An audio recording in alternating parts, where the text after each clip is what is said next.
A palavra de hoje é uma palavra que vai despertar quem estava distraído, é uma palavra que vai ativar, talvez quem carrega coisas que nem sabia que carregava. Eu não sei em que momento você está da tua jornada de fé, mas eu sei que não dá para permanecer como você estava a partir dessa palavra. Alguém está comigo? Diga amém. E o tema da mensagem de hoje é tempo de se levantar. Fala para quem está do seu lado, sacode alguém do seu lado e fala: é tempo de se levantar. É tempo de se levantar. Que se levantem homens e mulheres de Deus para esses dias. Que se levantem homens que governam bem a sua casa e não têm do que se envergonhar. Que se levantem bons gestores dos recursos e tesouros que receberam. Que se levantem líderes ousados e que não têm medo do futuro, olham para o futuro e sorriem com aquilo que vem. Que se levantem visionários que fazem o que ninguém fez, que criam o que ninguém criou, que perseguem o inédito de Deus. Que se levantem os criativos, os criadores, os que criam o que não foi criado, o que estabelecem o que não foi estabelecido. Que se levantem mulheres que cuidam bem daquilo que lhe foi confiado, são femininas, mas ainda assim fazem tudo o que foram chamadas para fazer, não fazem parte de uma agenda, porque foram chamadas por uma agenda dos céus. São mulheres de Deus, cheias de Deus. São como mulheres de Provérbios. Elas são sábias, elas lideram a sua casa, elas governam. Que se levantem jovens que não têm uma jornada fútil, pelo contrário, estão muito ocupados com uma agenda dos céus, estão perseguindo os sonhos de Deus para si. Que se levantem adolescentes apaixonados, vão usar de todo o tempo disponível que tem para se gastar e se deixar gastar, e quando forem maridos e quando forem esposas, já terão uma longa história com Deus. Eles não vão esperar que o casamento os completem, eles serão cheios quando chegarem no momento de casar. Alguém está pegando isso aqui em nome de Jesus? Eu vim aqui para fazer uma convocação. A igreja está crescendo, os dias são maus lá fora, Deus está fazendo coisas grandiosas, mas não é sobre um pastor, um pregador, uma denominação, uma placa, uma igreja. É sobre um tempo, é sobre um povo, é sobre aqueles que entenderam uma convocação e querem estar debaixo daquilo que Deus está fazendo nesses dias. Alguém quer fazer parte disso aqui? Diga eu. Nesse tempo, Deus está chamando intercessores. Tem pessoas que oram pela minha vida que talvez eu nunca vou conhecer. E por que oram? Oram porque não esperam uma recompensa de homens. Estão posicionados na brecha porque ouviram um chamado dos céus. Tem pessoas que oram por você que você nem imagina. Tem joelhos dobrados que te sustentaram em momentos que você talvez nem sabia. Sua avó, sua mãe, seu pai, amigos, ou pessoas que fazem parte da igreja e que te viram e perceberam que algo não está bem e sentiram de orar por você. Tem gente orando por você agora, tem pessoas orando nos corredores, tem gente orando atrás desse telão de LED. Utilizamos dessa estratégia. O inferno muitas vezes tenta se infiltrar para nos sabotar. Os intercessores estão infiltrados para te cobrir, para orar por você, para declarar que você vai ser tocado por Deus hoje. Tem pessoas que colocaram as mãos e oraram na cadeira que você sentou, e estão declarando sobre os seus filhos enquanto você está cultuando. Esse domingo é um marco na tua vida, essa palavra é um marco na tua história. Alguém pegando isso aqui em nome de Jesus? Que se levantem intercessores, aqueles que não são vistos talvez por muitos, mas são vistos por quem está vendo todas as coisas. Aqueles que militam em secreto, semeiam em secreto, pelejam em secreto. Que se levantem os mantenedores, aqueles que entenderam que é maravilhoso ter um dízimo muito grande, porque significa que Deus está fazendo algo ainda maior. Aqueles que já investiram em muitas empresas, negócios, perseguiram muitas coisas que talvez seriam um negócio do século, mas em algum momento entenderam: tudo isso passa, mas aquilo que estou semeando na casa de Deus, para a expansão do reino de Deus, é muito maior do que qualquer negócio, ou do que qualquer investimento. Que se levantem os escudeiros, aqueles que dão bom testemunho daquilo que estão vivendo, porque como dizia Martin Luther King, o que nos preocupa não é o grito dos maus, é o silêncio dos bons. Não são 10 esperneando contra o avanço da igreja, são milhares que usufruem do avanço dela, mas preferem se calar. Não. É chegado um tempo em que testemunharemos daquilo que o Senhor está fazendo, falando, agindo, que se levantem. Os mestres. O que é um mestre? Não é alguém que berra no YouTube criticando o movimento da igreja, é alguém que faz parte do corpo da igreja e discipula os novos na fé, é alguém que está ensinando os caminhos, os princípios, os preceitos, os desígnios. Nos tornamos, pela misericórdia de Deus, a maior unidade de seminário teológico do planeta. Tem mais gente matriculado e cursando o carisma em Alphaville do que em todas as outras unidades. Isso não é sobre uma igreja, não é o fruto da liderança de alguém, não, é sobre uma fome, é sobre um povo que está se descobrindo na jornada de fé e quer conhecer mais, e quer se aprofundar mais, e quer mergulhar mais, porque entendemos que não faz sentido ser povo de Deus e não conhecer a palavra de Deus. Que se levantem os apóstolos, aqueles que têm desapego geográfico, porque foram chamados para um mover apostólico, aqueles que abrem frente, abrem caminho, aqueles que são pioneiros, aqueles que são imparáveis, insaciáveis. Que se levantem os pastores, aqueles que dão a vida pelas ovelhas, aqueles que cuidam, que ouvem, que colocam óleo sobre as feridas. Que se levantem os evangelistas. Como a igreja brasileira, não, eu vou ressignificar essa frase, como parte cética da igreja brasileira tem pelejado e combatido os evangelistas. Eles são um presente, eles não são o problema. Falta profundidade teológica, não é sobre isso. Eles estão apresentando Jesus para quem nunca ouviu falar, eles estão trazendo à memória coisas que dão esperança e que talvez se perdeu em algum momento. E quando as redes são lançadas e os peixes são trazidos, alguém precisa cuidar, discipular, ensinar, aprofundar. Não, deixa que falem de Jesus em todos os lugares, deixa que falem em todos os cantos, em toda e qualquer oportunidade. Que se levantem evangelistas que quando falam de Jesus, o nome de Jesus na boca deles parece mais doce. Que se levantem homens e mulheres de mãos limpas, coração puro, e que são apaixonados pelo chamado e pela obra. Salmos 37:3 fala sobre um posicionamento poderoso, fala sobre coisas que precisamos entregar e coisas que precisamos fazer, coisas que precisamos esperar e coisas que precisamos nos posicionar para que aconteça.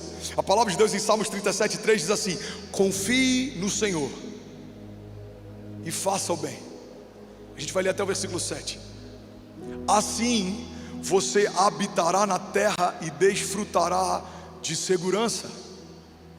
Deleite-se no Senhor e Ele atenderá aos desejos do seu coração. Entregue o seu caminho ao Senhor, confie nele e Ele agirá. Ele deixará claro como a alvorada que você é justo, e como o sol do meio-dia que você é inocente.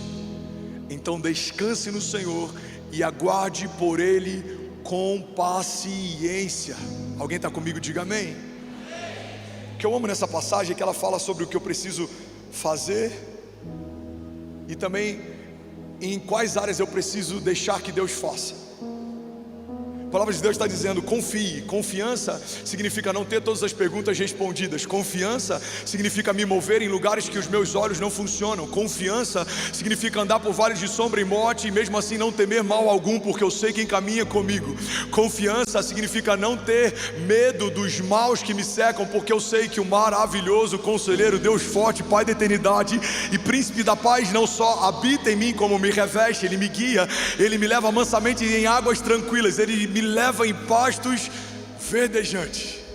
Confiança significa estar em um lugar em que tem flechas de todos os lados, levantes de todos os lados. Talvez a terra seja seca, você pega na areia e vê que o solo é árido, mas você semeia, porque Deus te mandou semear, e colhe nesse lugar inóspito 100 vezes mais do que qualquer pessoa naturalmente colheria. Isso é confiança. A Bíblia diz que Isaac semeou no tempo da seca e colheu ainda aquele ano 100 vezes mais do que tudo que foi semeado. Confiança é olhar para uma floresta e ver uma arca, mesmo quando seus olhos até aquele tempo nunca tivessem visto uma chuva. É se mover para construir uma arca. Por quê, pastor? Porque Deus mandou construir. É se colocar diante de Faraó, mesmo não tendo uma boa oratória, mesmo sendo criado dentro do palácio. Por quê, pastor? Porque Deus mandou se posicionar. Deus falou: pega o povo e marchem. Mas Faraó não vai liberá-los, então que as pragas venham sobre um coração endurecido de alguém que se opôs a uma palavra de Deus. Mas Deus não vai retroagir na palavra que já liberou. Não importa se homens maus serão feridos, a palavra que ele liberou vai se cumprir. Agora o povo foi liberado, o que faremos então? O mar está diante de nós. Coloca o cajado, continue marchando, o mar vai se abrir, o pão vai descer do céu, as roupas não vão se gastar. Durante o frio escaldante da noite eu serei coluna de fogo. Durante o fogo, o calor escaldante do dia, eu serei nuvem de glória. Mas não pare de fazer. Por quê, pastor? Porque Deus mandou marchar. Ele mandou marchar, marche. Ele mandou correr, corra.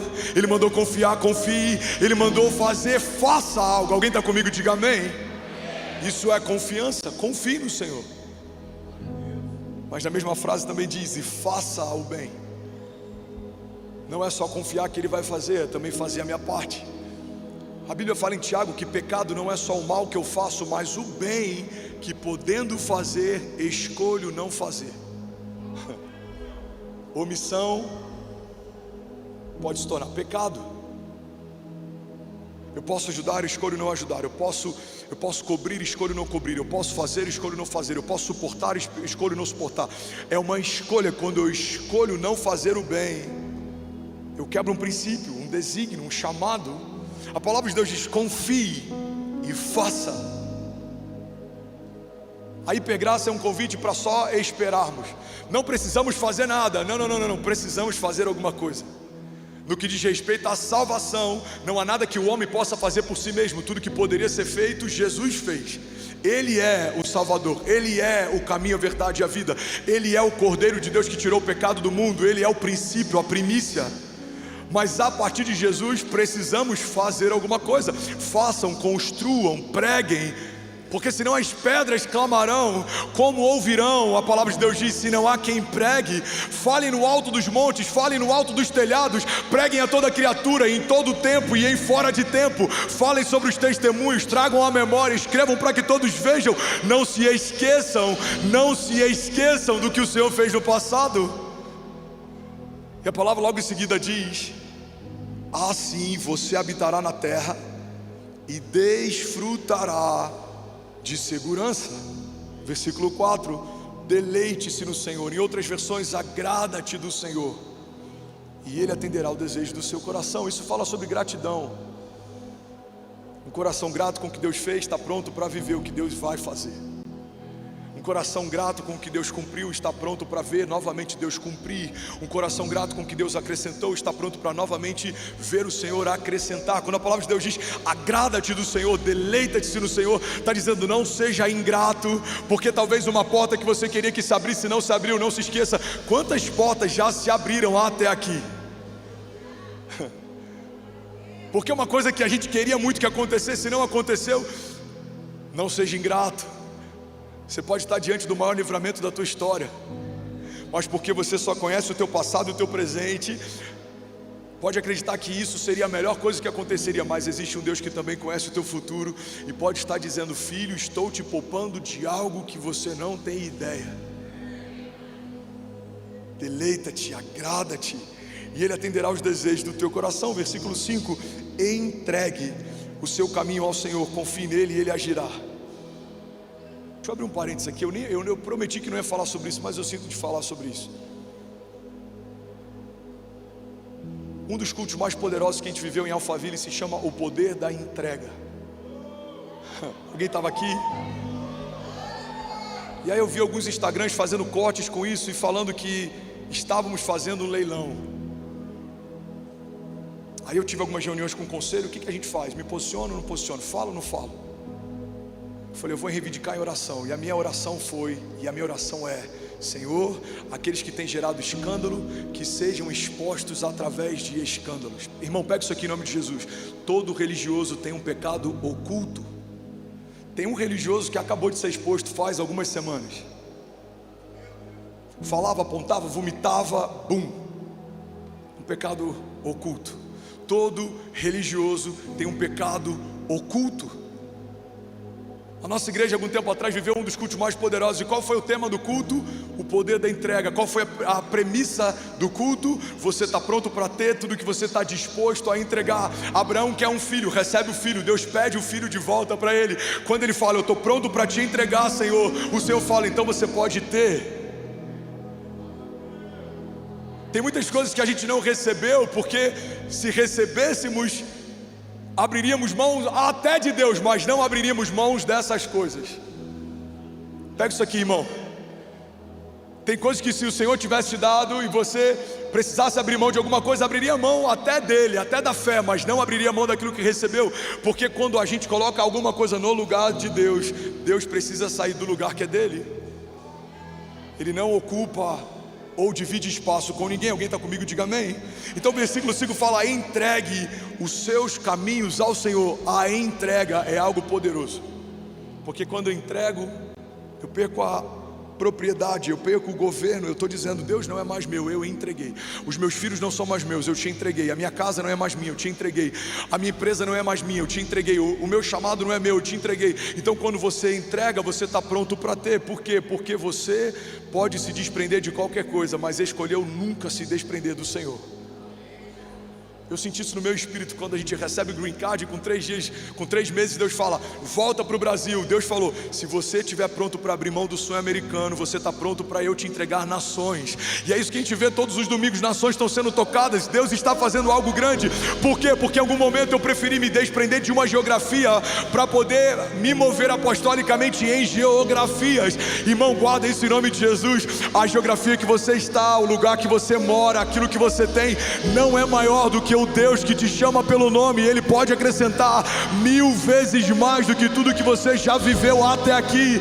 Você só não pode abrir mão da tua fé, você só não pode abrir mão do Senhor, você só não pode abrir mão da tua família, dos teus filhos. Isso é precioso. Deus está te confiando algo grande. Alguém comigo aqui, diga amém. Versículo 6: Ele deixará claro como alvorada que você é justo, como o sol do meio-dia que você é inocente. Versículo 7, então descanse. Fala para quem está ao seu lado, descansa. Descanse, irmão. Descansa. Tem crise lá fora, descansa. É fácil, não é?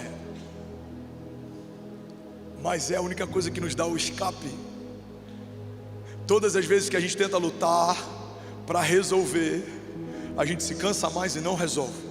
Todas as vezes que a gente escolhe descansar, Deus começa a operar o que eu sozinho não conseguiria. Alguém já viveu isso em algum momento? Chega no momento que a gente está tão cansado, fala, cara, eu vou descansar em Deus. Ele sabe o que eu preciso, Ele vai me dar o escape. E aí o escape vem. Irmão, olha para mim, pega isso aqui em nome de Jesus. Gênesis, princípio de tudo. 7 dias, Deus constrói em 5, gera o homem no 6º e descansa no 7º. Mas se Deus não se cansa, a palavra em outro momento fala que Ele não se cansa. A gente poderia até dizer, a palavra de Deus está em contradição, a palavra de Deus está com uma incoerência, porque se em um momento a Bíblia fala que Ele não se cansa, por que no 7º dia lá no princípio Ele descansa? Porque o descanso de Deus não é sobre um Deus cansado que precisa recarregar, é sobre um Deus pleno que está contemplando o que fez e está chamando a criação para contemplar junto de si. Pega isso aqui, irmão. A contemplação ao final de um ciclo é a primícia para o próximo ciclo. Quando eu paro para celebrar o que Deus fez, eu me preparo para aquilo que o Senhor ainda irá fazer. Então imagina, a transição de um ano para o outro. Por que a gente fala tanto sobre o quão importante é, o quão profético é uma virada de ano? Porque nos despedimos de um ano extraordinário, celebramos um ano extraordinário, agradecemos um ano extraordinário e profetizamos um novo ano e declaramos sobre o novo ano. Então a transição de uma estação é quando você se despede de algo que a partir de agora se torna velho e você agora se reveste de uma nova estação que a partir de agora se torna o novo de Deus. Alguém está comigo? Diga amém. É como esse culto, eu estou dando o meu melhor, eu estou entregando tudo que eu posso, eu estou celebrando, eu estou olhando para cada detalhe, eu estou curtindo aquilo que Deus está fazendo, eu estou me deleitando aproveitando porque ao final do culto das 18 eu estou me despindo do velho, e no próximo domingo, 9 da manhã, eu estou me revestindo do novo. Deus está transicionando o tempo inteiro, está fazendo o tempo inteiro coisas novas, em algum momento se tornarem velhas. O novo de Deus é contínuo. Alguém está comigo? Então eu preciso, irmão, descansar no cumprimento de algo que Deus fez até aqui, e contemplar para crer naquilo que Deus vai fazer a partir daqui. Por que descanso é mandamento? Porque a nossa natureza humana é ativista. A nossa natureza humana, ela quer fazer o tempo inteiro, mas descanso também é feito. Escolhemos descansar, nos deleitar, e a palavra de Deus diz: descanse no Senhor e aguarde por Ele com paciência. Não se aborreça com o sucesso dos outros, e nem com aqueles que maquinam o mal. Igreja de Jesus, é tempo de se levantar, é tempo de confiar mais, é tempo de descansar mais, é tempo de fazer mais. Faz bem, confie, descansa, creia, e Ele vai surpreender alguém aqui nesse ano. Eu não sei quem é, se é você, toma posse disso em nome de Jesus. Esse é o ano extraordinário do Senhor para alguém aqui nessa manhã. Alguém está comigo? Diga amém. A gente encontra na Bíblia muitos arquétipos e muitos tipos de posicionamento. A gente encontra homens leais, escudeiros e protetores, como os valentes de Davi. Eram homens loucos que se tornaram poderosos na batalha. A gente encontra homens sábios, como Daniel, que tinha mais sabedoria do que todos os sábios da Babilônia. A gente encontra líderes, como José, como Davi, como Moisés, como Neemias.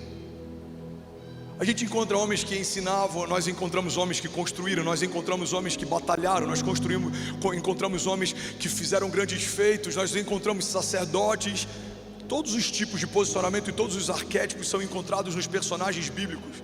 O que eu preciso fazer na minha jornada de fé é entender qual é o meu arquétipo e qual é a minha posição, qual é o meu chamado e qual é a minha missão, o que eu carrego e o que Deus me chamou para fazer, porque eu não vou prestar contas sobre o chamado do irmão da cadeira do lado, mas eu vou prestar contas dos talentos que recebi e não usei.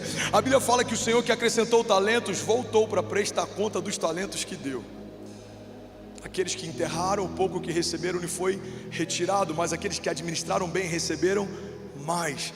Irmão, com muito temor eu falo, eu me vejo 10 anos atrás, eu vejo o que o Senhor está fazendo hoje, eu não tenho dúvida. Há um acrescentar de Deus, há um acréscimo de Deus, por conta da fidelidade com pouco que eu havia recebido. Irmão, você não tem noção do pouco que eu carregava no início da minha jornada de fé. Você não tem noção de como eram as pregações, de como era a liderança, de como era a minha jornada. Você não tem noção do primeiro marido que Kézia recebeu há quase 17 anos atrás, que era impulsivo, que era inconstante, que era carnal, que era explosivo,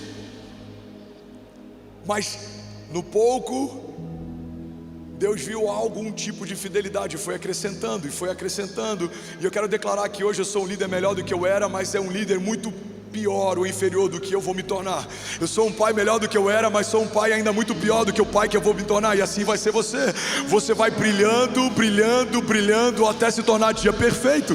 Você vai ser um marido melhor, uma esposa melhor, um líder melhor, um governante melhor. Você vai ser alguém que maneja bem a palavra, que tem mais profundidade. Você vai ser alguém que entende os desígnios, o tempo, o modo. Você vai ter mais sabedoria do que tinha até aqui. A Bíblia fala que Deus dá sabedoria livremente àqueles que pedem.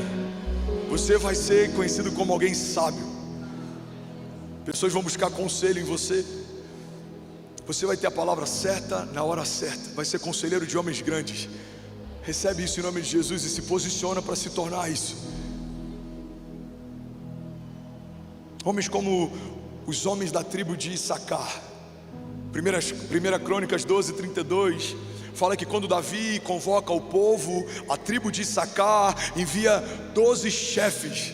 E esses homens da tribo de Issacar, eles tinham algo poderoso, Caio, eles tinham algo interessante. Eles discerniam o tempo. Alguns estudiosos acreditam que quando a Bíblia fala que eles discerniam o tempo, eram homens que entendiam quando ia chover, eles entendiam do clima, eles entendiam de estações. Mas há também uma parte dos estudiosos que acreditam que eles discerniam o tempo de se mover, como fazer. Eles eram conselheiros, eles sabiam o tempo certo, o tempo perfeito.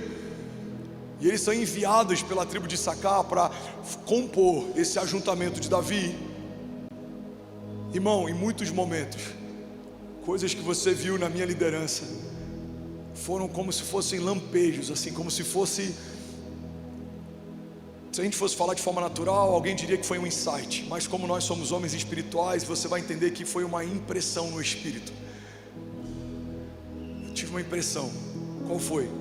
Vamos fazer um lago para o batismo. Mas ainda é cedo, mas a igreja é pequena, mas é muito caro, mas é muito grande. Não, vai se tornar pequeno, porque quando abrimos espaço, Deus vai operar, e isso vai se tornar um marco na nossa casa. Vamos expandir, mas para que isso tudo? São 35 mil metros quadrados, vai se tornar pequeno. Eu sinto que quando trouxermos mais vasilhas, o Senhor vai continuar derramando o seu azeite. Existe óleo interminável, porque a fonte é o céu, e no céu não há falta, no céu não há limite. Se você tiver uma fé ilimitada, você viverá milagres ilimitados. A fé não limita a Deus, Deus não limita a fé. Deus está aguardando que homens ousados e crentes se posicionem e creiam para que Ele opere grandes feitos. Alguém está comigo aqui? Diga amém. Que se levantem homens como os chefes da tribo de Issacar, que discernem o tempo. Você vai falar na tua empresa, você que é empresário, é tempo de comprar. O seu conselho vai falar, não é para comprar. O mercado diz que não é para comprar. Os índices dizem que não é para comprar. Você vai falar, não, esquece tudo isso. Deus me disse para comprar. Compremos.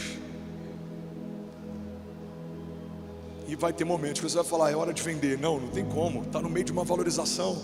É o melhor momento, vai explodir. Não.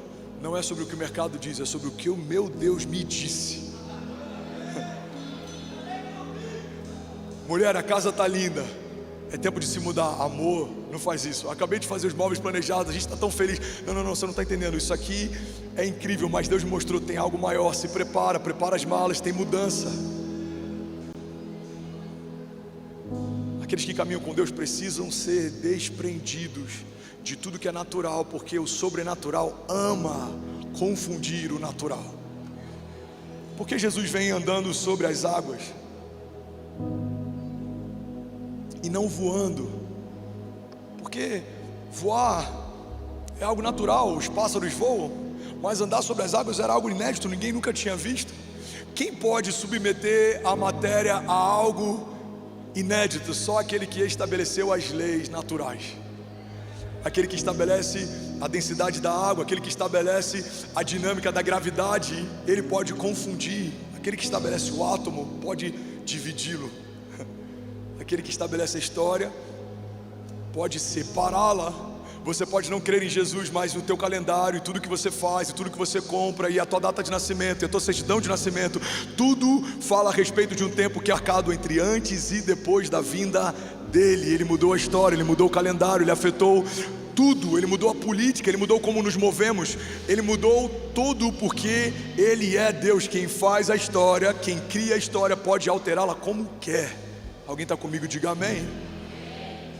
Isaías 9,6 fala que Ele é o Pai da eternidade. Ele não é o Criador, Ele é o Pai, porque não é uma criação, é filiação. Não é algo que foi feito pelas mãos dele, é algo que saiu de dentro dele, é algo que carrega o DNA dele. A história chama Deus de Pai. Igreja de Jesus, a história chama Deus de Pai, e estamos ansiosos, preocupados em como será a nossa história. A história bate continência quando Ele fala, ela se move de acordo com o que Ele diz. Então não andeis ansiosos com coisa alguma. Lancem sobre mim a vossa ansiedade, diz o Senhor, eu tenho cuidado de vocês. Por que estamos ansiosos? Se a ansiedade é uma preocupação antecipada com algo que não se estabeleceu, quando entendemos que na verdade tudo que ainda vai se apresentar para mim já se apresentou ao meu Deus, não há nada que o surpreenda, ele não é pego de surpresa. O que é futuro para homens não é futuro para Deus. Alguém comigo aqui, diga amém. Jesus, eu tenho 17 minutos para terminar essa mensagem. Alguém está recebendo algo de Deus aqui nessa manhã? Isso poderia ser uma série. Ainda bem que eu vim, Jesus. Homens que discernem o tempo. Homens que discernem o tempo vão ser lembrados na história como homens visionários. Cara, você é muito visionário. Não, você não viu nada extraordinário. Você não criou nada